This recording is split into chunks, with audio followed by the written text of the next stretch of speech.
Welcome to Passion for the Pastime, where baseball lives 24/7, 365. Catch conversations with beat writers, broadcasters, current and former players of all levels. Now here's your host, Walter Balsetta. Whoops, I fumbled. I got to get out of here.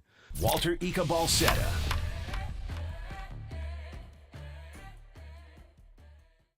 Yo, what's up, everybody, and welcome to Passion for the Pastime. If you guys were watching right off the rip, you saw me looking pretty stupid with my mug. Forgot to turn off my mic before we still got everything started. But what's up, everybody? Welcome to Passion for the Pastime here on a St. Patty's Day. Got no green on, so I mean, hey, sue me. I don't know what you guys want me to do. But what's up here? I got green on my bobblehead with Willie Mays. My Willie Mays bobblehead. That's the green that I have here. So what's up, everybody? Good to see everyone in here in the YouTube chat. I'll get out to you guys shortly. You guys, if you were watching from the beginning and you saw my little lineup card, if you guys know my guy John Lund, shout out John Lund, Unleashed Pod goes live every morning at 8 o'clock. I believe it's 8 o'clock is the time that it kind of varies. It's on John Lund's time. But yeah, so what I am implementing now is something that John is doing on his pod, and he has the little chalkboard. So here on the podcast, how can we make it a baseball theme? Well, it's a lineup card. So let me go ahead and pull that up for you guys. Passion for the Pastime lineup card.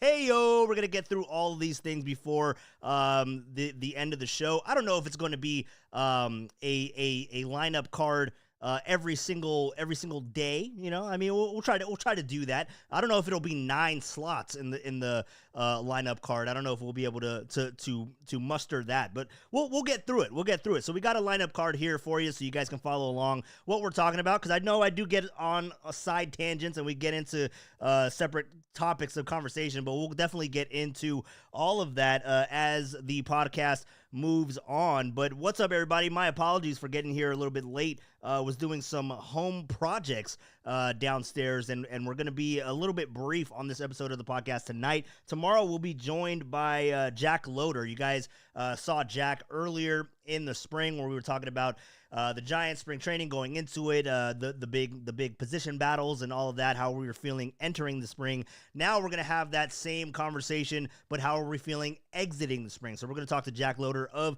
the KMBR digital department. We're going to talk to him and get that conversation rolling there. But what's up, everybody? Good to be with you. And I will definitely pop up. I think I have the YouTube chat on there. So my apologies if you guys did not think that I was going to be doing a show today, because quite frankly, I thought I was going to punt on the show today too, but I was home, was doing the home projects, and we got through it. So what's up, everybody? Good to see you all in here. I think we're all starting to pile in now, but let's see what else we got going on here on my phone. Sorry, it's a little bit of a rough start on this episode of the pod, but let me go ahead and pull this up, making sure that we are all good to go. Did I make it? Let's see. Yep, there we go. We're all good to go. All right, cool. So let's go ahead and I don't see the YouTube chat yet, and my phone is acting really stupid right now, so my apologies.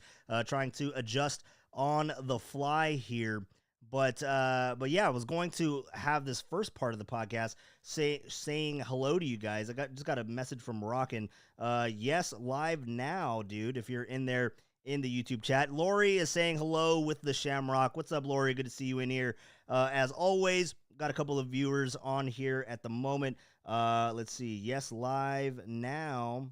Texting rocking right now. Yeah, my phone was off, by the way, and then so now I'm kind of getting everything started. Came in here a little bit late, so my apologies for that. But we are back here doing the podcast. We're going to talk about a lot of things. The biggest thing is, there goes Tacky. The biggest thing is, what the hell is going on with Jung Hoo Lee, man? I mean, we'll definitely get into that, but we'll run through the lineup card just to see where 50 minutes until my second fantasy draft. Oh, dude, we got to get into that, because first of all, we haven't started the KMBR Fantasy Baseball League yet. I have one of my drafts on Saturday, which I double booked. I'm doing 2 things on Saturday, so it's going to be, I don't know how well my team's going to be, but you guys can definitely grade me on my draft. It is an auction draft, so yeah, that's it's a little bit of a different strategy, right? You got to kind of draft your guys with a salary cap, which baseball doesn't have. So why do we do the auction draft? You ask. It just makes it a lot more fun. It makes it a lot more fun. It's definitely more fun when you do it in person than if you do it on the online. But yeah, I'll definitely get into some fantasy drafts as we move into the year, because I mean baseball. Dude, I definitely when it comes down to fantasy sports, I think the first one that I was definitely in on was fantasy baseball, and that's shout out to my uncle Rick, and the Lumpia League. That's the one that our guy Jim Kubinar. I don't know if he's in here in the YouTube chat or watching. He'll probably watch it a little bit later, but Jim Kubinar, he sets up a beautiful fantasy draft every year. I've been part of it. I want to say since.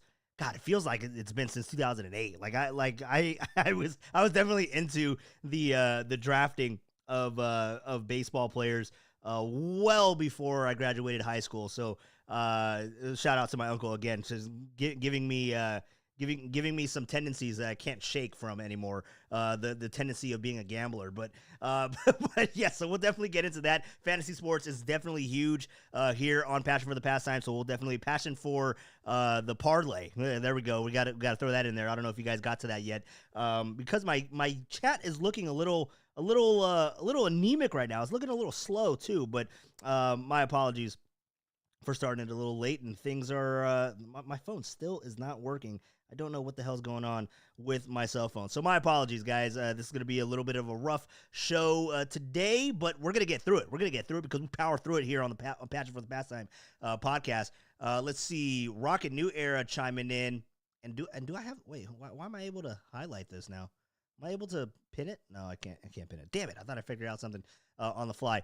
But I've done baseball ever since back in 2000. Oh, shit. Did we start the same year, or are you just reiterating what I said, Rockin'? What's up, Rockin'? Good to see you in here as well. Tacky, Lori, Mike Val just got home from the Irish Culture Center. And boy, all right. What's up, Mike? Good to see you in here as well. Yeah, I'm not out partying. I'm not out drinking the green beer and all that kind of stuff. Honestly, St. Patty's Day, I mean, it was cool a couple of years ago because I think it landed on a Friday, if I'm not mistaken. So it was cool. I mean, we were out there. Maybe it wasn't on a Friday, but maybe it was on a Saturday. And the festivities, like the block party, because there's a block party not too far away from the sports leader, the station, and everybody would show up. It's at Harrington's and it's at a Royal Exchange right there on that intersection, and they shut down the street, and it's a lot of fun. There's another bar across the street. I forget the name of it, but we ended up there as well. But yeah, it's fun, but you know, it wasn't really like a huge thing that I would do. Like even when I was younger, it wasn't like a huge thing that I would go out and do. 4th of July is always fun. You go out there. Oh wow, everything just rattled off on my screen real quickly. So I guess it's popping up here in a bit. But yeah, so happy St. Patty's Day to all you guys who observe. I'm sure Tacky is going to find himself well, no, he has a fantasy draft, so he's being responsible. That's my question to Tacky. Is he drinking the green beer while he's having this fantasy draft? That's the question that I need to have answered. But let's see. Aren't those all gone, those bars? No, Harrington's is actually Harrington's came back. I believe it came back last St. Patty's, or it might have came back 2 St. Patty's ago. The reason why I know this is because we had Harrington's, the owner of Harrington's, he came on with Papa and Lund, and he promoted it. And the reason why I remember going there is because of that. But also, it was St. Patty's Day, and I showed up, and Papa was like, "Oh, Walter, just put it on the Papa tab. They'll take care of you. You're my producer. They'll get you anything you want." And I was like, "Oh, hell yeah, Papa!" So then I show up, and I'm there. And I think, who did I go up to the bar with? I think I went up to the bar with Danny Dunn, and we went up there. No, actually, it might have been with Marcus. I don't remember the entourage that I went with to the bar. It might have been Danny Dunn, who made his triumphant return to KMBR today with Papa and Silver. Mike Silver and Derek Papa. That was a weird one today also. So I don't know if it was with Danny or if it was with Marcus or if maybe it was with Eric Engel on his crutches. I don't remember who I made the trek with to the bar, but I kid you not. I made it up there. I went to the bar tender and I said, "Hey, can I get some Guinness and put it on the Papa tab?" And he looked at me. He was like, "What?" I was like, "Yeah, the Papa tab. Greg Papa." And he's like, the what? And I was like, okay, he can't hear me. I said, Greg Papa. I started screaming, Greg Papa, the tab. It's open, KMBR. And he's like, I don't know who that is. I was like, what? So then I text Papa. I was like, dude, where are you at? They're saying you don't have a tab open, bro. And he's like, I'm on Lombard Street. Where are you? Where are you, Walter? I was like, I'm at Harrington's. I'm at where we said we were going to go. Where the hell are you? It was just a whole thing. It was just a whole thing. Yeah, buy your own drinks, motherfucker. Yeah, that's exactly what he did on St. Patty's Day. Just airing out my dirty laundry with Greg Papa. That's a true story. That's for sure really happened with Greg Papa. I do have the chat open now. Wait, hold on. Did I just discover something? Hold on. Pin a message. Hold on. Wait a second. Are we moving here? Wait, give me one damn second, chat. Hold on. I think I'm just on to something. Hold on. I keep telling you to hold on. I'm just so excited. Hold on. Now I'm just saying it out of habit. Hang tight. Hold on. Pin message. What did that just do? What did that do? Did that do anything for you guys? That pop up anywhere? Nope, I don't see it. Okay, I got something going on. I think it pops to the front of the chat for you guys, right? Is that true? Okay, unpin the message. All right, we're working. We're getting more involved here on the podcast for sure. But figured something out. I don't know what that something is. I think we're getting close. I want to go click on something because I think I have it somewhere. But damn it, we're just not gonna do that. But we're in the Heyo stage of the lineup card. By the way, you guys can see on my left, your right. I you know what? I don't know left or right at this point. But let's go back out to the YouTube chat. Really, yeah, Sotally Tober. Hell yeah, Tacky. Love that. Let's see. But yeah, going back to Anthony. What's up, Anthony? Good to see you in here as well. Those bars are not gone. They have since come back. Hey, Walter, either call in or send an invite to talk spring training. Oh, that's the one that I pinned. You can call in, Mike. Hold on. Give me 1 second. Let me hook up the cellular device to my Rodecaster because I noticed last time when I did it on the fly, it only came in on the left ear. I don't know if that affected how you guys were listening to it, but it definitely affected how I was receiving it. So let me connect to the Rodecaster real quick because my phone is now done rebooting. I am connected. So the phone line is open. The cruise line. Where's my guy AJ Cruz? I haven't seen him in the chat yet, and he might be getting drunk on a St. Patty's Day. But the cruise line is open. 392-5348, right? 925, day I was born, or actually, yeah, the day I was born, the year I was born, Melky Cabrera and Pablo Sandoval. That is the phone number to call in for Passion for the Pastime. Weird how I could just pull that out of my ass.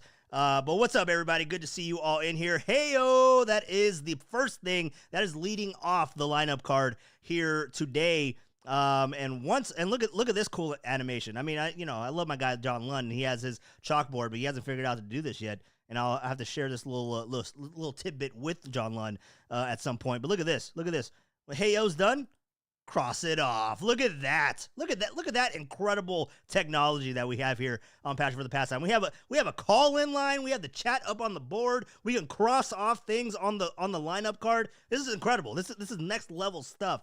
I'm not trying to toot my own horn, but all right, we're not done saying hello to everybody because we're I said it was going to be a short podcast. It's already 6:20. But I am going to make a steak tonight though, so I have to allow for time for that. Let's see.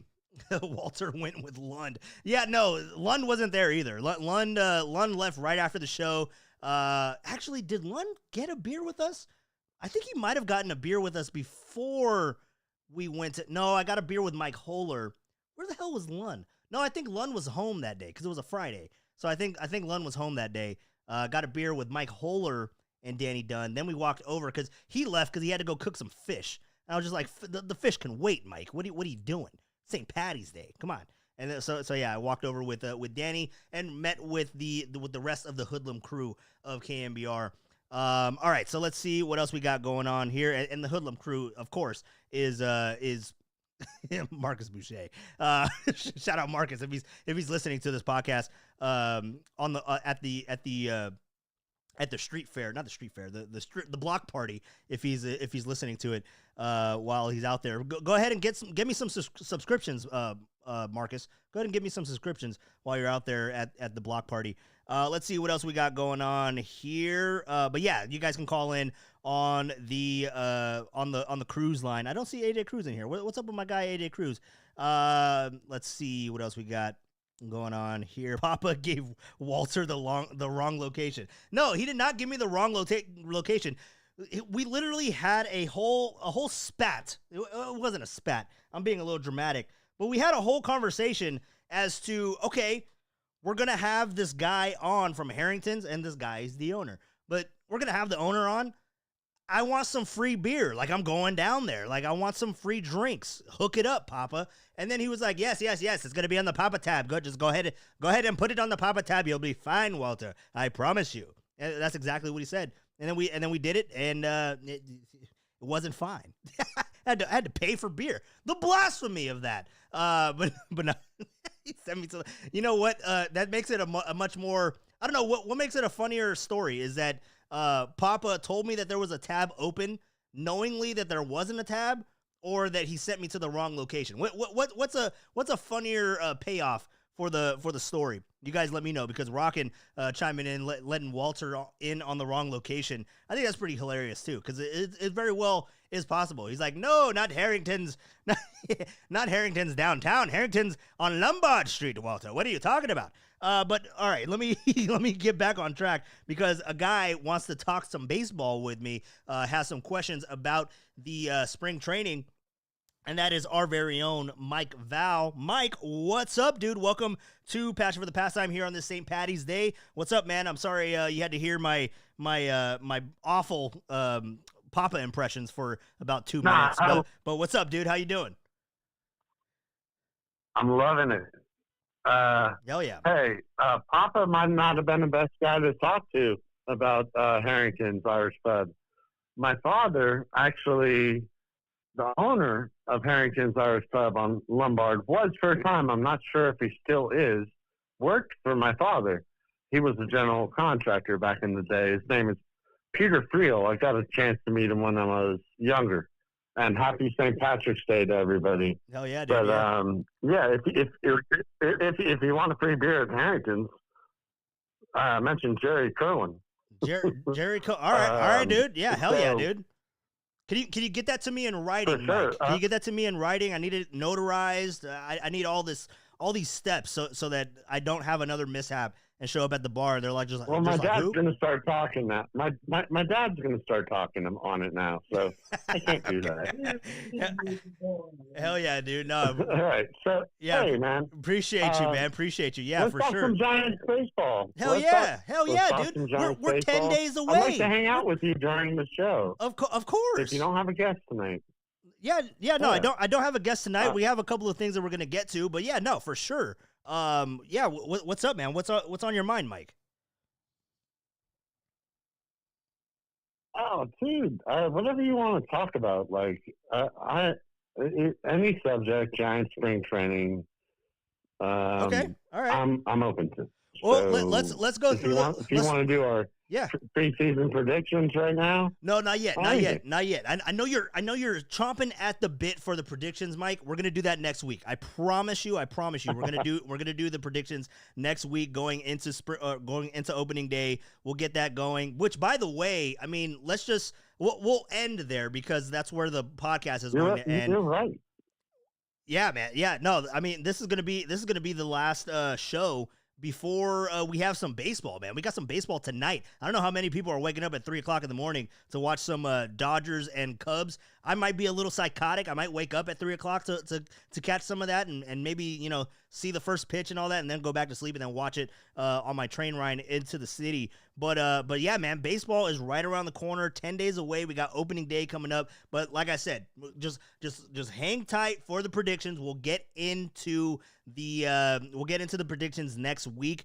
But a quick weekend recap, man, because we're gonna go through this chalkboard. I'll cross off the Heyo right now, because that's what we just did. We said hi to everybody in the YouTube chat. Tacky, Rockin', AJ I saw popped in here. He's having dinner with his mom. Say hello to Mama Cruz for me, AJ.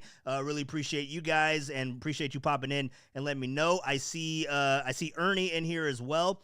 So we're gonna go through this lineup card a little bit here, and then I'll let you go, Mike. But the weekend recap, man. I mean, the big takeaways from this weekend: we had Willy Adames kind of going off, hitting the 2-run homer. And you know, you had Kyle Harrison and Hayden Birdsong pitching. Let me start there really quick, because that's coming up on the lineup card a little bit later.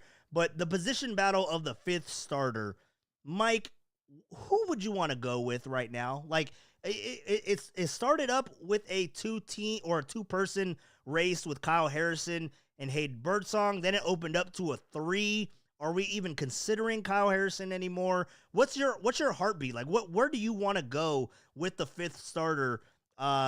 If it's any of those 3, or do you have a wild card? Just give me your thoughts on the fifth starter for the Giants as they break camp.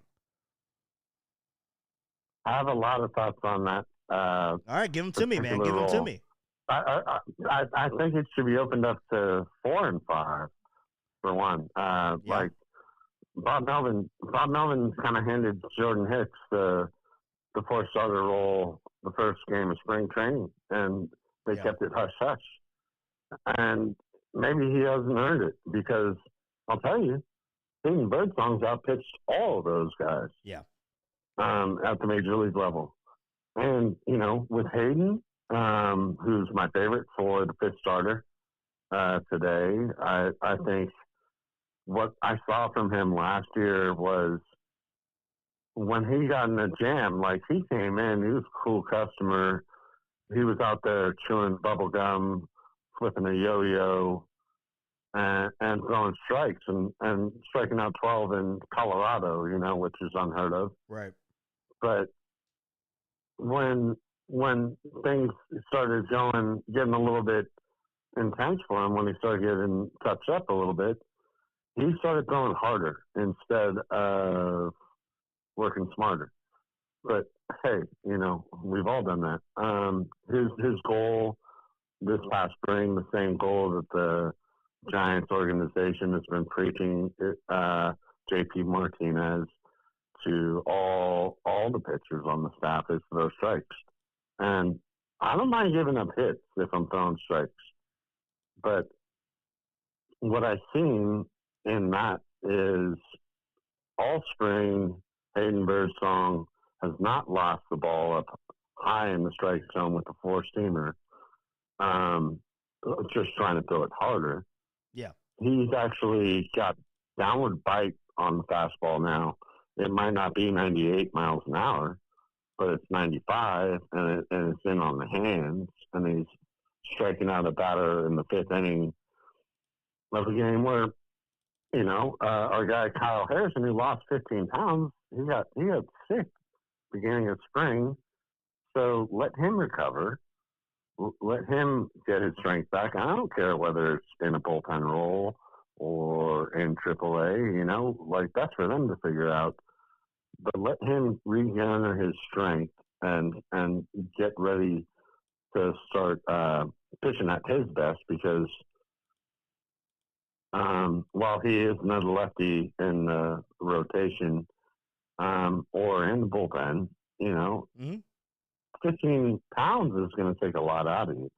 And then there's Landon Roop, who a lot of people see as a guy that has more experience in front of their face as a Giants pitcher. He's a couple of years older than Birdsong, and he's got a dominant pitch of a curveball. I want to bring this up because I key in on these types of things. Mm-hmm. Roop says himself he can throw the curveball anytime he likes. Right, right. Any situation, he could throw it. Now, Patrick Bailey says Hayden Birdsong can throw any pitch anytime he likes. Mm-hmm. Now, there's a difference there, right? I haven't seen a curveball specialist be successful at the major league level on a Cy Young level, which I believe Hayden Birdsong can attain. Mm-hmm. Maybe not this year. I don't really care. But we got to build him up for that. He sent Barry Zito for the A's, Right. the Athletics. And I can't name another curveball guy that threw that pitch at a Cy Young level. Pitch dominant. Well, yeah, I mean, and you look at that point, Mike, to where it's a little bit unorthodox, right? I think that's where you're getting to with the curveball. It's not a commonality with someone to go out there and be their number one pitch being being a curveball, right? But I don't know. Right. I don't know if you should take his because again, he could throw it in any count. He can throw it for strikes. But I believe he just has that much confidence in that pitch. His other pitches, I mean, he needs to work on, right? He needs to work on a lot of his arsenal, but he does have a decent arsenal there to where now the curveball takes on just a superiority. Like that curveball, it might be. Maybe not right now, but damn, dude, that thing, it could be an elite pitch in entire Major League Baseball. The way that it just falls off the table, it's just incredible to see him throw that with regularity. He has such a feel for it, and that, I mean, it just makes you wonder, like, longevity wise, because he's not throwing the high velocity like a lot of these young guys are, and that's where a lot of their arm fatigue and their arm issues come from. So it's really interesting to see that he's going that route. But I think that it definitely opens up the door for him to have a really good, successful major league career as a starter for sure. I don't know if that's this year, but I definitely want to see Landon Roop more so than, I mean, you mentioned it earlier when you were talking about the 4 and 5 spot. It's hilarious that you bring this up because I was talking to a couple of guys. I won't name their names, but I was talking to a couple of guys in the bullpen, and we were talking about the 4 and the 5 starter position because we were talking about the competition for 5, and then someone else asked, well, why is it just a competition for 5? Why didn't they keep it a 4 and a 5? Because, I mean, what we saw with Jordan Hicks last year, granted, his first money. His first, well, yeah, it comes down to a money thing. But I'm gonna throw this to you because this was my take on that whole situation. In that the number 4 spot, right, is Jordan Hicks. It's given to him. What we saw at the beginning part of last year, the first 9 starts with Jordan Hicks, he was by far the most electric pitcher on this Giants staff. I know that there's the longevity and there's the consistency factor of Logan Webb and to that point, I mean, the first 9 starts, we didn't really get a good dose of Blake Snell until Jordan Hicks kind of fell off a cliff. But you look at those first 9 starts, okay, it looked great. But what did he do after that, right? What did he do after that? He didn't have the longevity. Granted, it was his first year being a starter and going through that workload. Okay, so how does he do that? How does he combat that and fight against the conditioning factor, right? Which was a huge problem for him last year. Well, he packed on more weight. He understands ways to go through and maximize his efforts, right? So that gives me a little bit of hope to where he saw the deficiency and he attacked it to where I haven't seen the same thing from Kyle Harrison. You know what I'm saying? So it's like you start looking at Jordan Hicks and the prospect of what he could be. But the caveat to it is that if I'm throwing a starter in there and I'm more willing to risk him being exposed and him being overused, I'd rather it be Jordan Hicks than a Landon Roop or a Hayden Birdsong in that regard. Just because I feel like Jordan Hicks is a little bit of a stopgap. He's not really a long-term deal. He's kind of there, but he's not there. He's not this new regime that's taking over with Buster Posey. He's part of the old regime when they were trying to get cute and figure out who can be a starter and all that kind of stuff. So I do appreciate what Jordan Hicks is doing, and I think that he will be successful in 2025. So that's enough for it to be a number 4 starter. But the other thing why I'm okay with him being the number 4 starter is that these other guys that I think are part of the long-term solution for this team, the Hayden Birdsongs, even the Kyle Harrisons and the Landon Roops, Carson Wisenhunt, I'm okay with the organization taking their time to refine their skills at the expense of having Jordan Hicks being your number 4 starter in 2025. That's my take on that whole situation.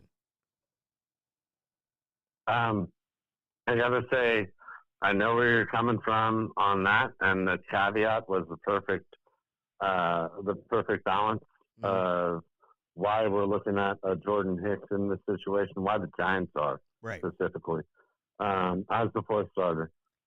Hayden Birdsong, he's still growing into his body. Okay. Yeah. Last year, he's put on a couple of pounds. I've seen him, but he's 23 years old. Yeah. Guys grow. Yep. Guys keep growing until they're 23. Yep. Then they fill out. And Jordan Hicks is out there, and he's added. Oh, yeah. And he's put on at least, I think, 17 to 18 pounds at least. Yeah. And what I was hoping to see was from Hicks, not 93, not 94 on the gun, but 99, 100. Mm-hmm. And he's done that during spring. So if he's out there with the mentality that's changed this year from saving himself, trying to extend himself, trying to what do they call it when pitcher lengthens? Lengthens, stretches himself out. That's exactly it. Yeah. He's got that mentality changed over the course of last year to this year. So I understand why the Giants are looking at that, and I don't really have any problems with it. I'm just always open to the spirit of competition. Right. And Mike, you there? That's all. Team situation is going to be great. All right, Mike, I think we are having some connectivity issues. I'm not really hearing it if you stopped talking. Mike, you there? Yeah. Okay, yeah. I'm here. I got you. I didn't hear the end of your thought. What were you talking about the pitchers? The last bit of what I said was, I don't have a problem with them looking at things in terms of waiting till guys grow into their roles, essentially.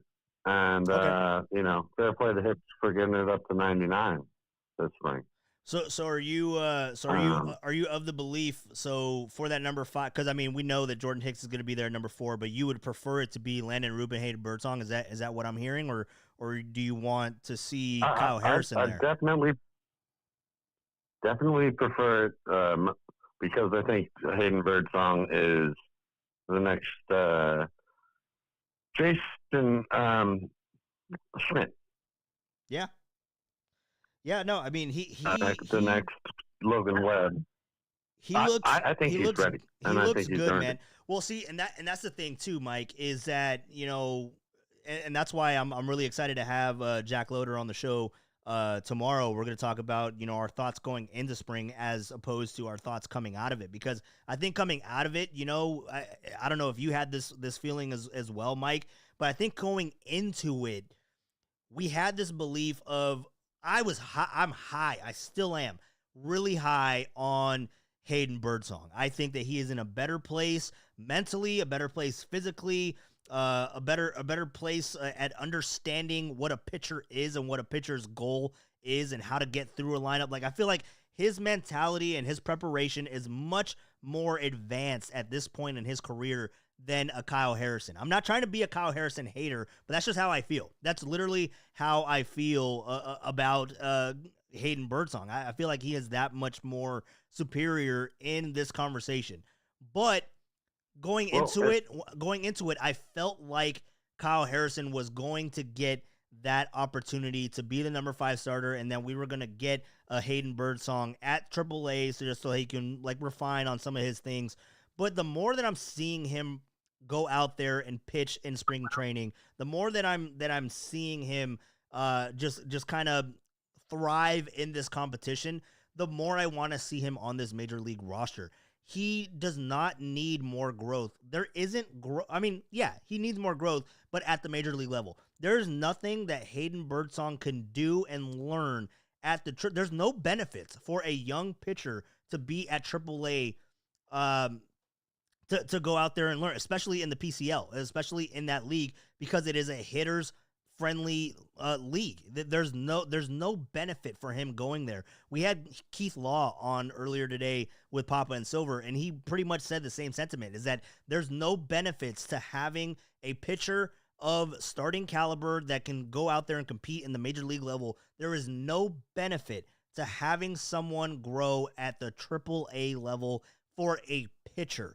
If he was going to AA, then that would be a little bit different. That would be because that's where the competition is a lot different, and it's more similar. Like the game styles are more similar to playing major league in a major league park, because you don't have the heightened elevation in a lot of the PCL, right? So it's really interesting to see that evolution of Hayden Birdsong, to where at the beginning of the spring, I was of the belief that, you know, I'm okay if he starts the year in AAA because he's young. He might need a little bit more refining, but he has proven all of those steps that he would have needed to take in AAA.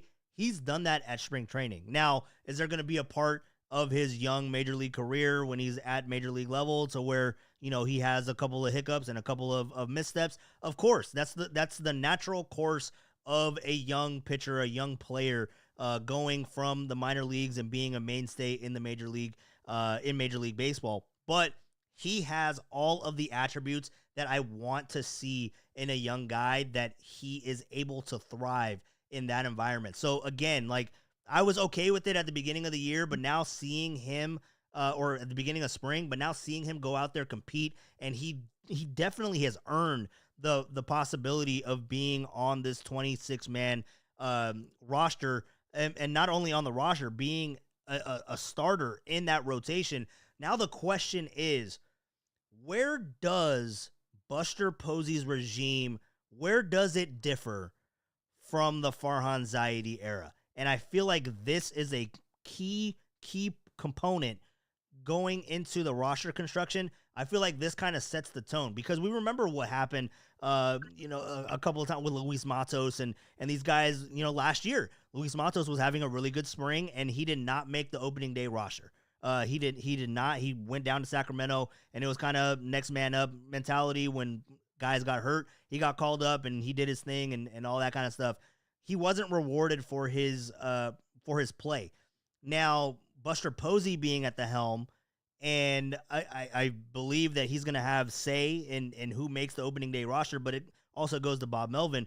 What kind of message are they trying to send? What kind of message are they trying to get through the entire organization to where you perform well, you get rewarded? I feel like this is a huge part, a pivotal moment almost, going out from spring training, going into the opening day festivities, and going into the start of the season. I feel like this is a huge point to where you can differ and you can differentiate between the Buster organization and the Buster front office versus the Farhan Zaidi front office. So it's going to be really interesting to see how they reward these guys, man, because I do think that Landon Roop and I do think that Hayden Birdsong have both done enough to be on this rotation and done both enough to be on this 26-man roster. And I feel like that's going to be a huge point to kind of set the tone for this organization. For sure. And I want to like add to that. Like I think guys like us, we sit back, like all of us, we sit back and we think about these minor leaguers and these younger guys in those terms at the beginning of spring training, where we're looking at them and they're like, okay, well, we're not going to press them, but if they show up, and let's be frank, like that was a huge dismissal during the entire tenure of Farhan Zaidi, Right. Of young players that were proving themselves. We've given away months of the season at a time, losses, like in losses. I know it's a long season, but you give away a month to Nick Ahmed last year, which everybody can understand, with Tyler Fitzgerald sitting down there, or, any other situation similar, then you're not doing yourself any favors. So, like with Harrison, having lost 15 pounds,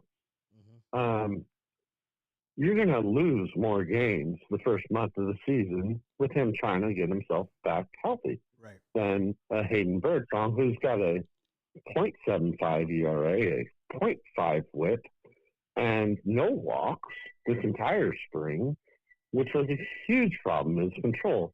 All I asked the guy to do at the end of the season last year, personally, was get the ball down in the strike zone. When and that's what he was saying with on some shows recently, that's what he focused on. He's like, I'm not going to overthrow, I'm going to throw strikes, and that's what he's doing. And I just there's a lot of points in there that I'm solid with you on, and I think we got that big of a spring training decision at the end, coming up within a week. Yeah, it's going to be really interesting, and man. That goes for Casey. Before you go. That comes for Casey Schmidt as well. That comes for Casey as well, because that dude has killed minor league baseball for a long time, and he's more than ready to be a super utility infielder, playing third, short, second. Right. The guy's tall enough to play first, and I don't care, he's got quick twitch muscles, dude. He can play first base. Yeah. So, he could smack a ball out of the dirt. I'm sure of it. Yeah, I think it's going to be really interesting. Casey Schmidt, for sure, I think is going to be a part of this 26-man roster. I think that he fits the mold for what they need, and the positional versatility isn't quite as Brett Wisely, because Brett Wisely can go out into the outfield. So that's the one thing that he does hold. Oh, and again, he's a lefty bat, right? So how much does that kind of play into it? But if we're going just based on performance and based on what they've done, I feel like Casey Schmidt is another guy that has earned a spot on this 26-man roster. It's going to be really interesting, man. It definitely is. But one thing that I'll say, Mike, and I'll let you go, and we'll continue this conversation as we get on into the week, because we have a ton of stuff to get to here. But one thing that I will say is that they said they had the same sentiment about Bryce Eldridge, in that if he goes out, they said this, if he goes out and performs and forces our hand, then we have no choice but to bring him along. That same thing should be echoed. But they didn't give him a chance to play. No, but he was struggling. He was struggling. He wasn't a bit. Yeah, he was struggling a bit. Right. He was struggling. I don't mind that. I don't mind that. He was struggling, so it wasn't necessarily a point there. But what I will say is that same statement should be used when looking at Casey Schmidt, when looking at Landon Roop, when looking at Hayden Birdsong. If they go out there and press the envelope and they force our hand to give them a roster spot, and these guys have played at the major league level, so it's not even that far to make a jump like that. I mean, these guys have earned their spot to be on this team. So again, they in that same breath, they use that with Bryce Eldridge. They should use that same criteria as to how they make the rest of this roster, and especially when it comes down to that number 5 starter. I don't care, Kyle Harrison, The big story was that he got up to 95. He got up to 95 a couple of times. He was sitting between 93 and 94. Okay, he built up his velocity. Great.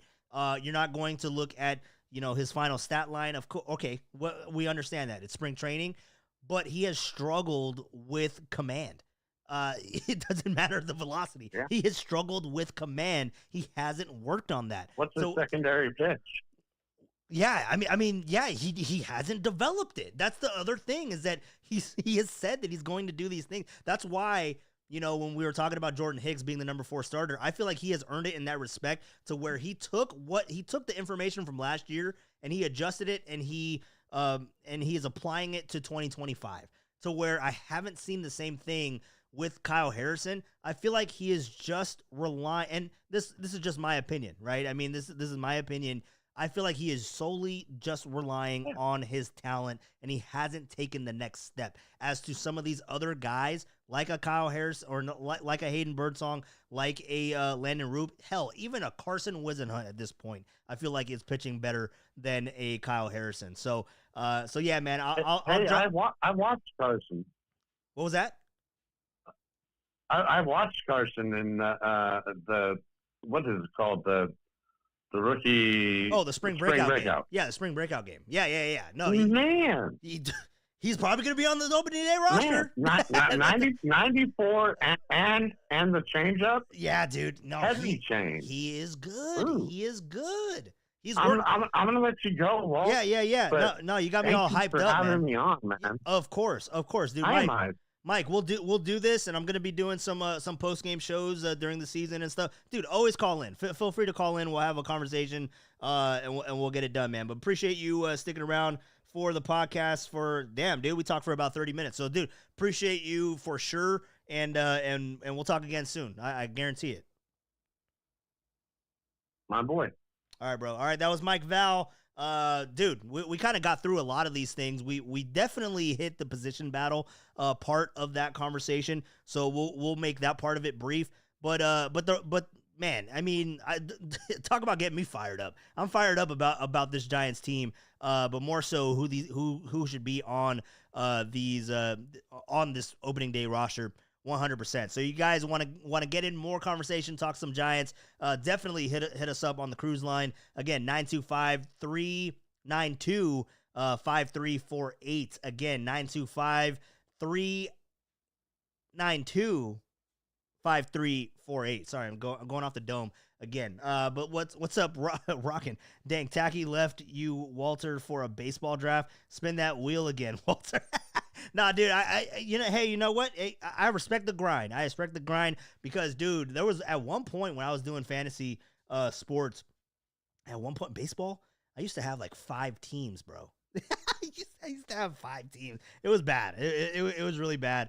And then it translated into fantasy football to where I'd have like 3 different teams, and it gets ugly after a while.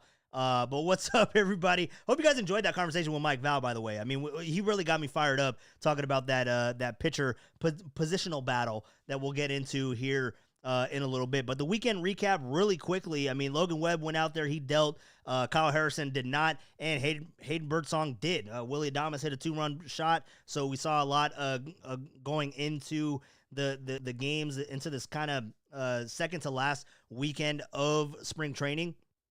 So the Giants looking pretty good right now, going into this final week down in the desert. Then they come back home and they play the Detroit Tigers, right? They play the Detroit Tigers of all teams. I believe it's the Detroit Tigers, right? They're playing the Detroit Tigers. I want to say it's the Detroit Tigers that they play instead of having the regular the regular Battle of the Bay series that they have at the beginning of the season. They're not doing that. They're going to go up to Sacramento, but not to play the A's. They're going to go play the AAA team, which will it be Hayden Birdsong starting that game? I don't know. We'll have to figure that out, which I have roster predictions down here at the bottom, but we might get more in depth as we get into the week. So I might touch on it a little bit a little bit quickly here. But that's the weekend recap. A lot of good stuff there for the Giants. So let's go ahead and cross that baby out. It's a little off. Let me move it up a little bit. There we go. Cross out the weekend recap. But we can't talk the weekend without getting into Pablo Sandoval, dude. I mean, talking about setting the tone. Pablo Sandoval shows up to camp, and he looks like he can still play. I know he was still playing actually in Dubai. I saw him. What was it? It was a single. It was an RBI single from Pablo Sandoval. I forget who was on the mound, but it was an RBI single off the bat of Pablo Sandoval past Didi Gregorius in Dubai. A sentence that I thought would never come out of my mouth. So Pablo Sandoval showed up to camp, which again is definitely what's up, Pat H. Just finished up the corned beef, successful St. Patty's Day. Hell yeah, dude. Good to see you in here, Pat H. And I think Pat H is still undefeated at Chase Center, so we got to get him some playoff tickets. Can't do that here. This is a baseball podcast, Pat H, and the budget won't allow for it. But if you can make it out there, we would really appreciate it, Pat H. You need to be out at every single game. If you're at the game tonight, please show up. We need you, Pat H. I don't know if Steph was ruled out yet. I know he was questionable. Same with Jokic. I didn't see anything come in there. But you guys let me know. I know you guys follow obviously the Giants, but you guys follow all the Bay Area teams with the Warriors and the 49ers. So yeah, I remember last week we were talking about, I think we were talking about Dre Greenlaw or Joey Bosa signed somewhere. So yeah, no, we could definitely let me know about that as we're getting into it. But yeah, so Pablo Sandoval panda sighting at Scottsdale Stadium in the desert. He was out there and he was working with some of the infielders, and obviously, I mean, him being from Venezuela, I mean, that had to be really good for Luis Matos, right? To see a fellow countryman just to be out there. And I don't believe Camilo Doval isn't from. We had a lot of Venezuelans on the team last year. Was it Wilmer Flores, of course, and I think it was Tyro Estrada. I think Tyro Estrada was the other dude from Venezuela.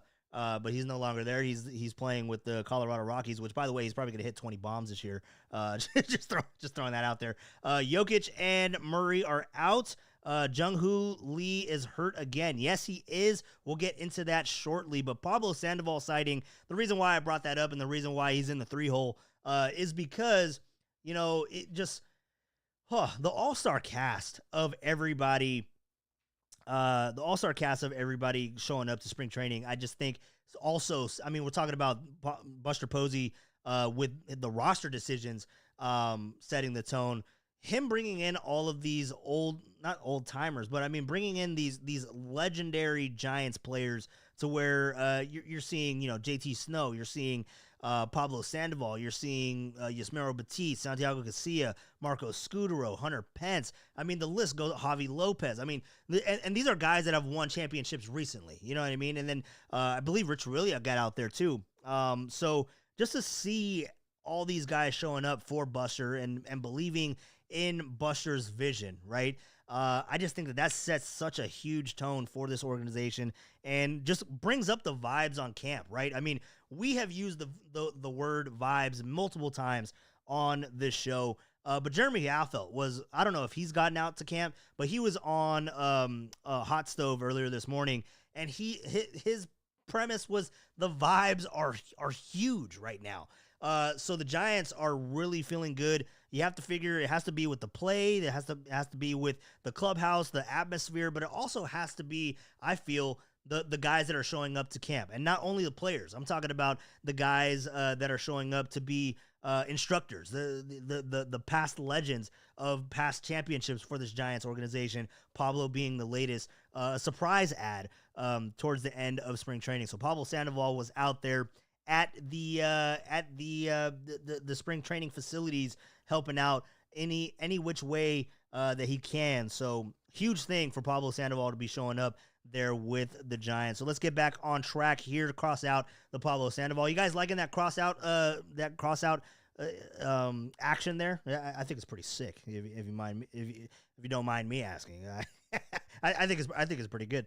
But all right, let's see what else. I'm tooting my own horn. The big thing, who brought it up? I think Mike Val brought it up or who asked me that question? The Recovery. What's up, The Recovery? Good to see you in here. If you are new to the podcast, my name is Walter Caruseta. By the way, work at KMBR on the midday show. And we do this podcast every Monday to Thursday.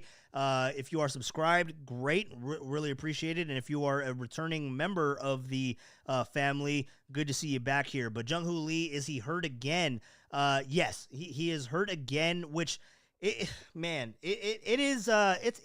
interesting. I was trying to look up what his past, because I know he had past injury history in the KBO. I don't think it was a back, though. I don't remember. I was trying to look it up really quickly, and then I got all the injury notifications of last year with his shoulder and all that kind of. So like it wasn't giving me a definitive answer, right? But Jung Hoo Lee, the latest is that he has back tightness, right? And which, by the way, dude, I was doing a lot of yard work, so I don't know if I'm having I don't know if I'm having some like sympathy pains for Jung Hoo Lee. For sure, man. I've been watching you and I'm subscribed. Hell yeah, Recovery. Appreciate you, man. Hope you've been enjoying for sure, and pop in anytime, and we'll get out to the YouTube chat before we get on out of here.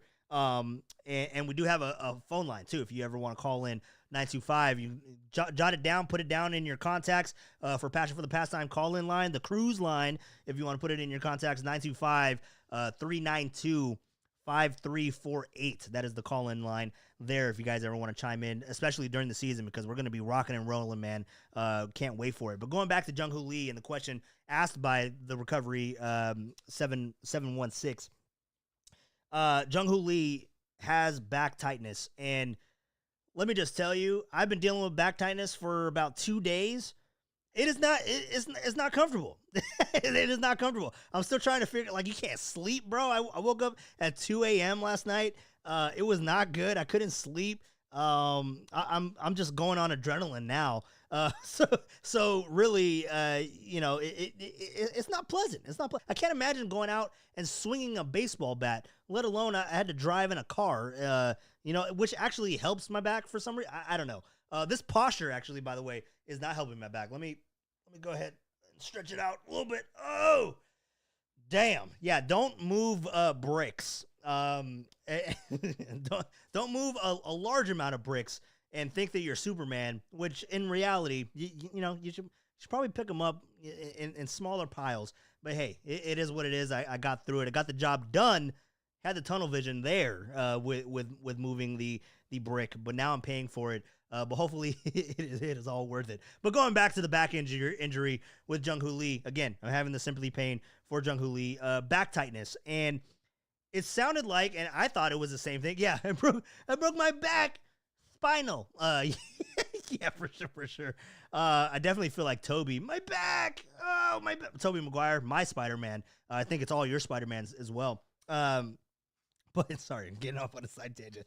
But going back to Jung Hoo Lee, it originally started, and I was talking to Papa. I couldn't remember what day it was, but he got scratched from the lineup earlier this weekend. I thought it was yesterday. It might have been Saturday. I don't remember what day it was, but he was scratched from the lineup. Looking at the lineup, it looked like an opening day lineup. It might have been yesterday, because they were on NBC Sports against the A's. So it was most likely yesterday. So Jung Hoo Lee gets scratched from the lineup, and initially Bob Melvin, thought that he slept wrong, thought that he tweaked it some way, but it wasn't entirely sure, but it sounded like it was going to be minimal, right? And Alex Pavlovich, he reported it as being a minor injury. So I see the notification. I'm going through it, and I'm going through the Twitter and all that kind of stuff, just taking mental notes for the podcast tonight, which apparently I didn't do a good job of. But going back to all those reports, I was just like, okay, well, it doesn't sound serious. We're gonna be okay with something to monitor, but they're taking their time with it. And then this morning, we get the freaking news that Jung Hoo Lee is getting an MRI.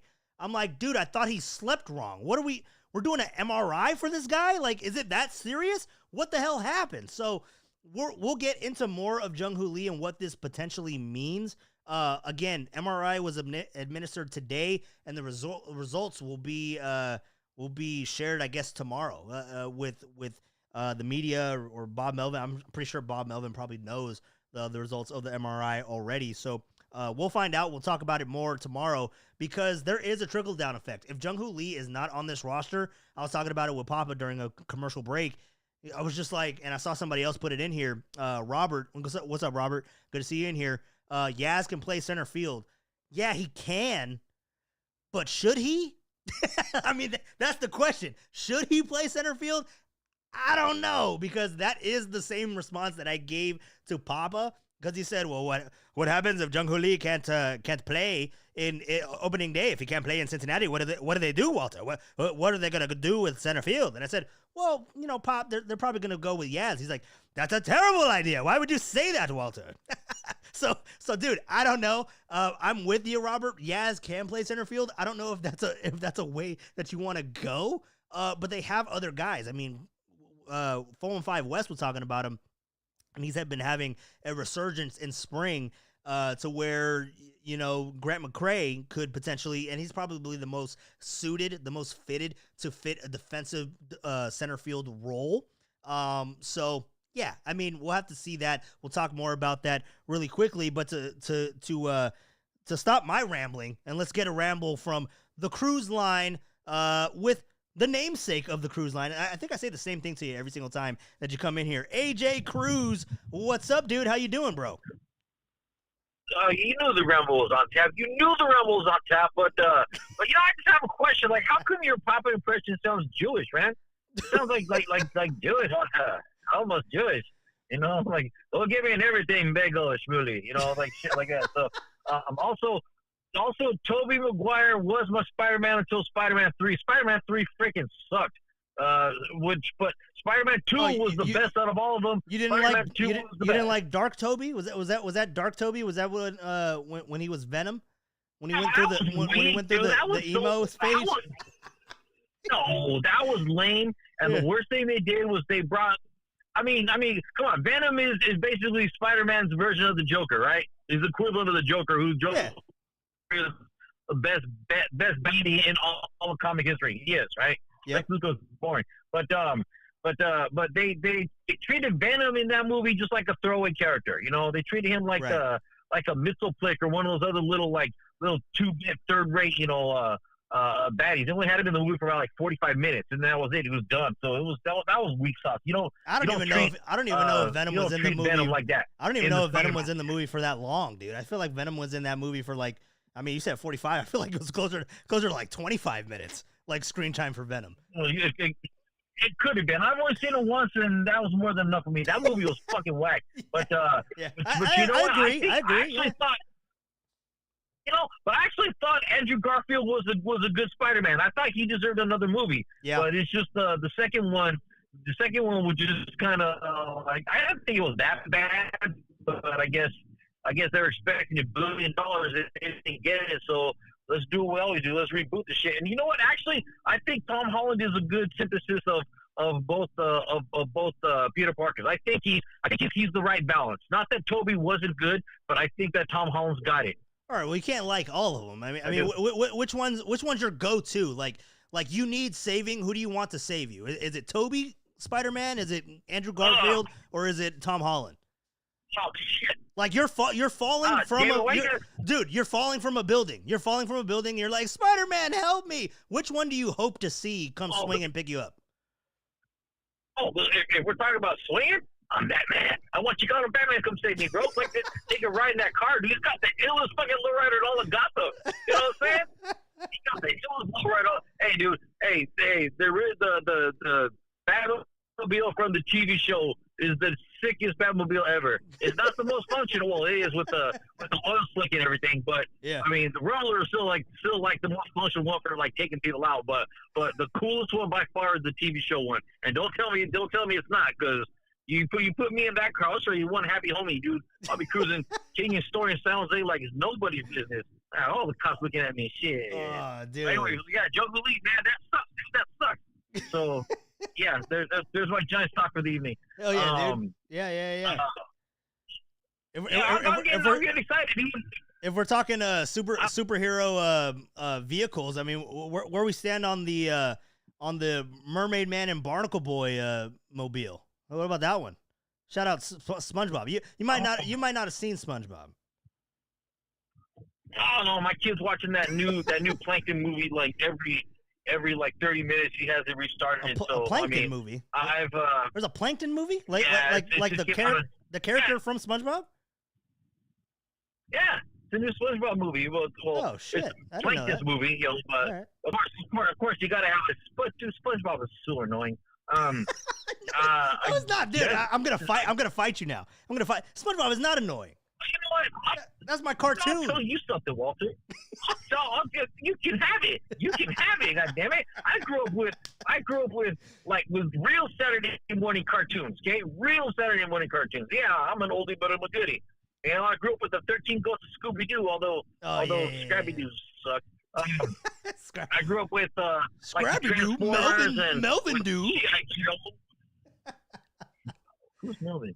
Melvin Doo. Yeah, come on, Melvin Doo. Come on, you talking about you like Scooby Doo and you didn't watch the movie? I like the old Scooby Doo, not the new stuff. Oh my god. Well, I mean, it's not. Well, yeah, it was newer. I mean, it was like 20 years ago. It had Freddie Prinze Jr. in there. He was Fred. Oh, that one. Oh, yeah. Oh, that one. Yeah. Oh, that one. No, I didn't really watch it. I mean, it was alright. Yeah. I'll tell you, you're making me feel old about that. So. How do you not like Melvin Doo and Scrappy Doo and Scooby Doo? They're the best dog tandem in the Bay Area. Oh yeah. Okay, going back to my Papa impression.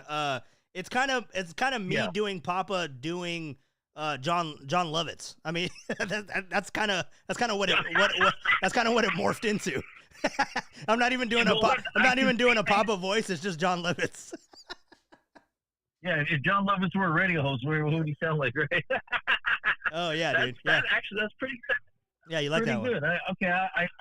I see that and I appreciate that now. Even though I think John Lovitz is a weirdo, but I mean, hey, there's a place for everybody, and I guess John Lovitz has his too. So there it is. Yeah, dude, it sucks to hear about Jung Hoo Lee because I know we were all looking forward to seeing him last year, and then he had gotten injured, and it looks like that he still hasn't gotten right. So, so which is too bad because I mean, you know, you want to see like everybody on opening day and everyone healthy to start the year, so you know we know what we have in each player.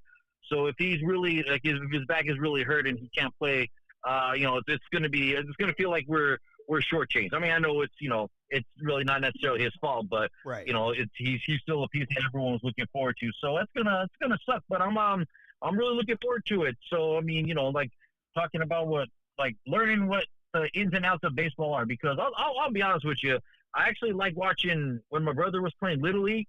Yeah. I like watching Little League because it was funny. You would see a kid like running out for the ball in the field, and then the ball's like just about to drop on him, and then he'll cuddle up or he'll turtle up, and then boom, the ball will drop, and then they'll be like sliding into the base, and there's no reason to. You know, I mean, they be doing funny stuff. So, so I think that's why I like watching Little League baseball more than like the adult baseball. Right. Just because you're watching a pure game. You're watching people reacting like real time, like, oh, do I catch it or do I duck? You know, so yeah.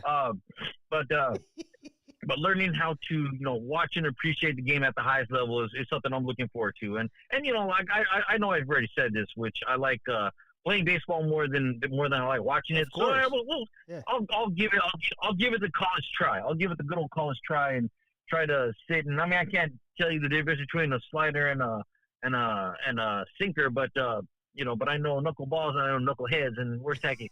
Nice. But I'll get into it. Looking forward to it. No, so, dude, definitely looking forward to going out there and hitting the game. I look forward to it for sure. I mean, the season, we were talking about it. I mean, tomorrow strikes single digits, right? I mean, we're 10 days away from opening day, and then we can start going out to the ballpark. So we'll coordinate something. We'll definitely coordinate something to watch some games together, wherever that may be. If it's at the ballpark, if it's at a bar nearby, I mean, we'll set it up, man. We'll definitely get that out there. And then you keep talking about how you like playing it more than watching it.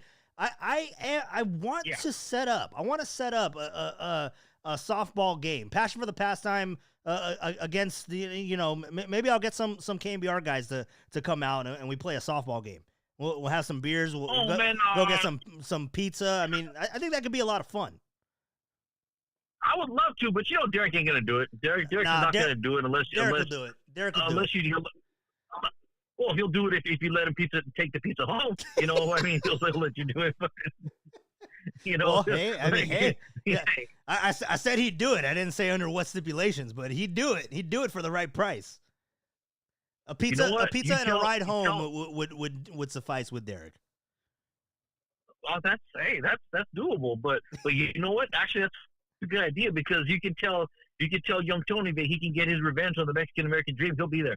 So, dude, all I'm saying, we get me, you, Rockin', AJ, you're AJ, me, you, Rockin', Mike, Val, Tacky can get out there too. Anybody else that's in the YouTube chat, definitely come out there and play some baseball. And then, yeah, I mean, thinking about it off the dome, who I can get to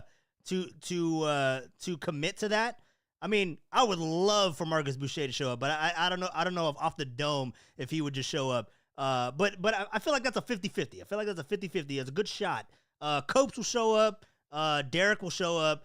Young Tone is probably more of like a 30-70 chance for Young Tone to show up. You gotta entice him the right way. We'll get Greg Silver out there, dude. It'll be fun. I'll get Tim Webb out there. Tim Webb will be out there. Danny Dunn. I don't know if I said Danny Dunn already. Yeah, we got a full roster. Maybe I'll get Mike Holler out there too. Take him out at second. You know what I mean? Tim can do trivia during the 7th inning stretch, and then Young Tone strikes me as like more of a croquet player. You know, you're like your croquet player. Yeah, me. Yeah. Oh, dude, yeah. No, Young Tony. Oh, yeah. Young Tony's definitely a croquet.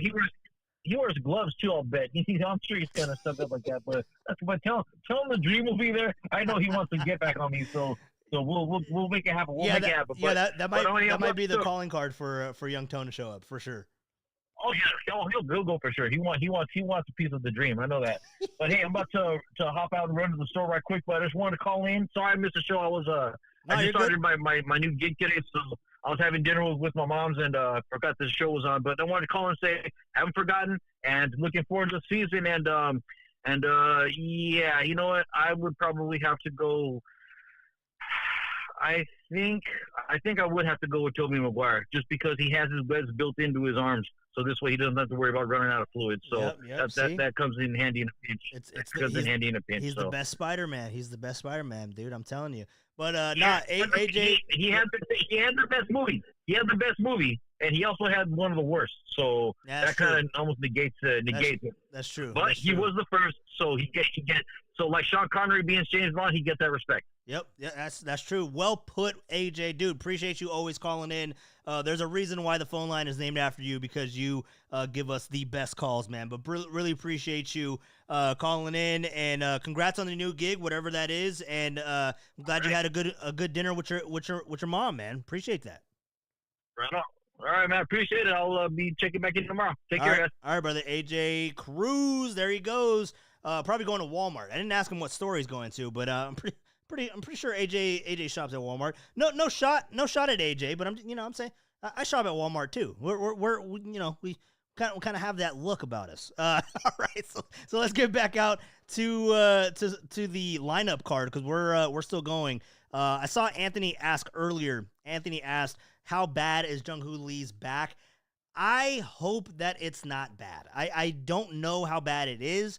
Again, we had an initial report saying that he slept bad on it, and then Pavlovich came out and said that it was minor. Then it's a MRI, and I don't know how it goes from being you slept wrong to it's a minor injury that he'll be fine, and an MRI scheduled for today.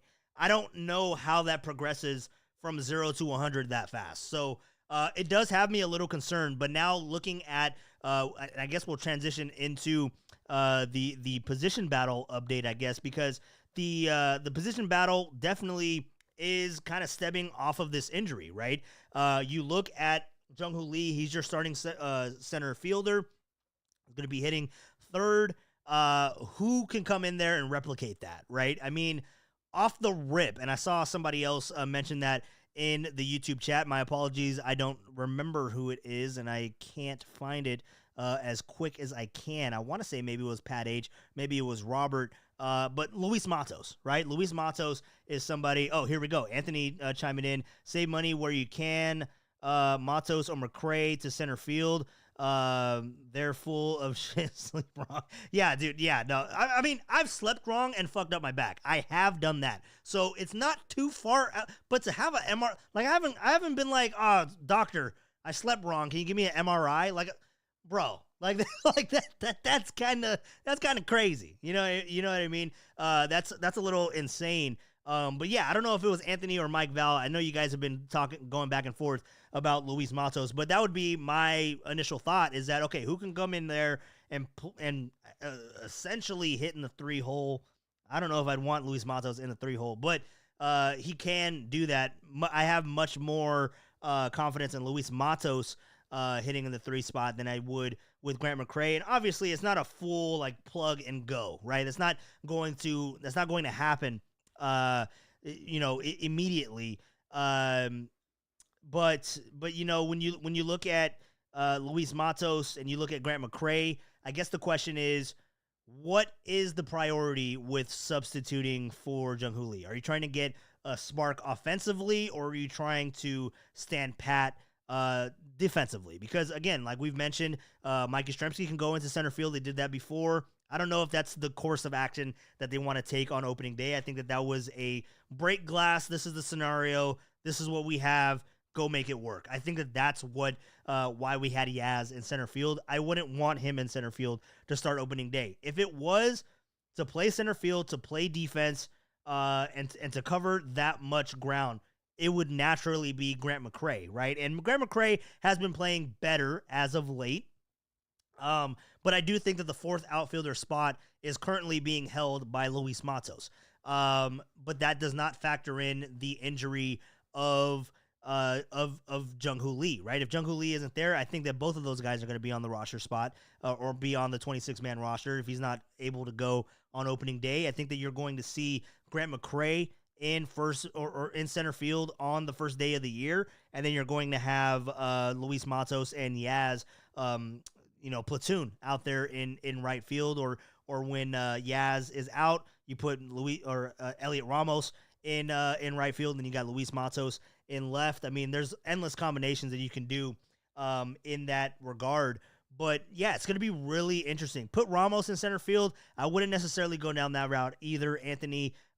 He's not a good center fielder. He even admitted it. I think it was after the Rickwood game when we had him on. He's not as comfortable in center field. He's much more comfortable in the corner. So definitely when you're in center field, the ball comes straight at you. It's not necessarily the same flight path of the ball coming off the bat to left field and right field. There's a little bit more of an angle and a sweeping motion. Center field, it can be hit right at you, just a line hit right at you, and you can't judge the ball. So I think that was something that was really bothering Elliot Ramos. So I don't think that you'll see him in center field. I know he's come up as a center fielder, but again, he feels much more comfortable on the corners, and I think right now he is your left fielder. So it's going to be really interesting.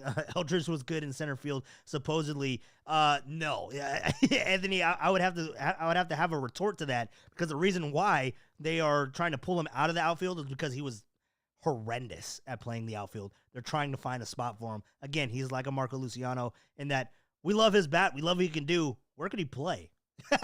So it's kind of the same regard in that regard. So yeah, it's going to be really interesting to see what ends up happening with Jung Hoo Lee. I mean, it's definitely a trickle down effect, and it's definitely something to take note at this point in camp, and who can come in and be effective. I guess, he doesn't have to replace Jung Hoo Lee wholeheartedly, but at least you want to have a little bit of stability for whoever does fill in for Jung Hoo Lee, who can get on base, who can steal bases, who can play a good defense. I feel like that all fits the mold of Grant McCray. However, I do prefer Luis Matos. If there was some other, but you're just worse defensively if you go that route. So let's see what we can end up doing. I never said Luciano. I didn't say you said Luciano, Anthony. I said I said Luciano. The thing with Bryce Eldridge is that he was a guy, or Bryce Eldridge, like Luciano, is a guy without a position. They're trying to find one for him, so because of his bat. But all right, let's see what else we got going on here. Position battles. As I wrap this up, because we kind of talked about it a lot with Mike, with Mike, is the position battle for the second. The backup infielder, I think that it's going to Casey Schmidt. Obviously, there's a couple of other guys that are being included in that conversation, but I think Casey Schmidt is the guy there. And then the big position that we were talking about is the fifth starter, right? I mean, however you cut it up, you dice it. I mean, whatever you say about the pitching rotation and where it currently lies with Logan Webb, with Robbie Ray, with Justin Verlander, and yes, Jordan Hicks. That is the way that it's going to go, right? I do feel confident in Jordan Hicks being there. I know that his spring numbers haven't been fantastic, but he's working on stuff, right? He's working on stuff, and his velocity is there. I think that he does have a lot of confidence instilled in him with Bob Melvin, with Buster Posey, and just what he did last year. He knows that he's capable of doing so.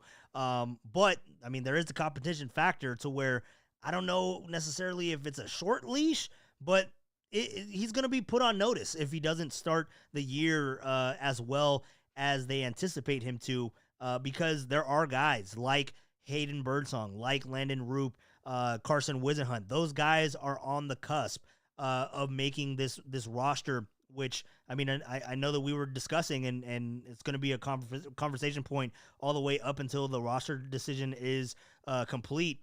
But it is up for debate who can be the number 5 starter when it goes to the position battles. If it were up to me, I would go the route of Landon Roop. I do like what Landon Roop brings to the table, and I would like for there to be a situation for Hayden Birdsong to get in on the action as well. He has been pitching. I mean, it's quite arguably that he's been the best pitcher for the Giants all spring long, but he is a little bit younger. I don't want to see him in triple. God, man, it's such a hard decision. Like, it would be made much easier if there was open competition for 4 and 5, to where the guy that doesn't make it out of the 4 and 5 starter, which in this case could potentially be Jordan Hicks, he goes over to the bullpen. It would be that much easier, but that's not the scenario that we're in. But Landon Roop, I mean, he went out there, he pitched at minor league camp. I believe he pitched against 18 guys, got 13 strikeouts, and it wasn't even about the, he's going against minor leaguers is the level of competition. It's not even about that. It's how he did it, because scouts were out there, were looking at Landon Roop, and he just, his command of the strike zone was just next level, to where he was blowing guys away. They never stood a chance, to where he struck out. I believe he struck out the first 9 guys that he faced in that minor league camp. So Landon Roop, I mean, he's out here doing amazing things. That battle is going to come down to the wire. Kyle Harrison, I think that it is destined for him to start the year in AAA, just so that he can build up his stamina, build up his weight a little bit. So yeah, let's see what we can do. You guys are chiming in on the conversation. Hicks to the pen, Roop and Birdsong Harrison. See ya when I see ya. Damn. All right. No, not Roop, guys. Just trust me. All right, you guys are talking about the starting pitching as well. Yeah, it's gonna be really interesting to see what ends up happening there. Really quickly, let's go ahead and cross that one off. The spring breakout game. Bryce Eldridge did not play. So that was the big thing that we were all waiting for to see for the Giants. And Bryce Eldridge did not play, so that's fantastic. But Carson Wisenhunt, again, another guy that can be on this opening day roster as a as a reliever. He can go in. I mean, obviously he is projected out to be a starter, but I can see him being a reliever, kind of the Landon Roop role that we ended up doing last year with him. I mean, he has electric stuff. He looked really good in the spring breakout game. So Landon Roop, or I'm sorry, not Landon Roop, Carson Wisenhunt. I think that he is definitely someone that could be on this opening day roster. So let's just get through that one as well, because we are up against it, y'all. I told you this was going to be a short one, but then we ended up going an hour anyway. So an hour and 24 minutes. So hope you guys enjoyed this episode of the podcast. The roster predictions, you kind of heard it there. But we'll retouch on it as we get to the end of the week, because we're getting closer and closer to the end of spring training. I do think that Landon Roop will be on this opening day roster. I do think that he will be in the 5-man rotation. I think that Carson Wisenhunt is also going to factor in and be in the not in the rotation, but in the bullpen as well. I think Lou Trevino has a good shot at making the back end of that bullpen also. So it's definitely going to be a lot of things to follow along, and whether or not Jung Hoo Lee is on this opening day roster, if he's starting the year on the IL, we'll have to find out. Hopefully it's not as serious as we all think, but an MRI out of nowhere is a little concerning. But regardless of the health of Jung Hoo Lee, I feel like the outfield reserve spots, or I guess the fourth outfielder, would be Luis Matos. Gerard Encarnacion is going to be there as your outfielder, fifth outfielder, if you will, third first baseman, or I guess, would that be third first baseman? Yeah, third first baseman, and your primary DH option, I think, is Gerard Encarnacion, and then Casey Schmidt getting in there for the backup infield utility role. So we'll get into the roster predictions as we get closer to the end of spring. Maybe we'll do a little bit more tomorrow with our guy, Jack Loader, who will be joining the show tomorrow to talk about the Giants breaking camp, what the roster predictions are there. We'll definitely get into it for sure. But Grant McCray could definitely benefit from getting a roster position if Jung Hoo Lee is not on the opening day roster. That sucks. But let's see what else we got going on. And yes, this is the last podcast before we got actual baseball. We got actual baseball tonight. I guess if my math is correct, if it's correct, what we got like 7 hours. I can't do math off the top of my head. 3 a.m. from now. 3:30 from now. Let's just say 3:30. I think is when the game starts. That will be 7.5 hours. My lovely assistant Hannah tells me she has all the numbers. And she's just shaking her head. But yes, I think it's 7.5 hours. I don't know. We'll have to figure that out. I don't know what time the game starts, but I'll set my alarm. I'll watch that game. Tokyo series, the Dodgers, Yamamoto, and the Cubs, Imanaga, are going to be pitching in Japan. The fanfare all week has been electric. It's been some fun stuff, but definitely going to talk about that tomorrow, because it is the first time that we get actual games that matter. Regardless, it's just a 2-game series, but it's actual baseball. The official start of the regular season is tomorrow, or tonight, rather, 7 hours away. But we all know real opening day is the 27th for the Giants when they're in Cincinnati. So you guys have a good one. Let me cross that one off. We went through the lineup card. It took an hour and a half, but you guys, hope you all enjoyed it. Hope you enjoyed this episode of the podcast, just making it a little bit better, a little bit easier for you guys to follow along. Hope you guys enjoyed it. Go get that steak. Hell yeah, rocking. You know what's up.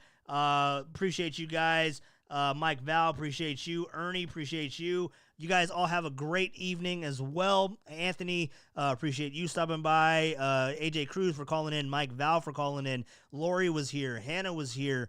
Everybody that was here in the YouTube chat, you guys make it a lot of fun. And yes, I wish I could pin this comment here. Let me go ahead and I think this does it for you guys too.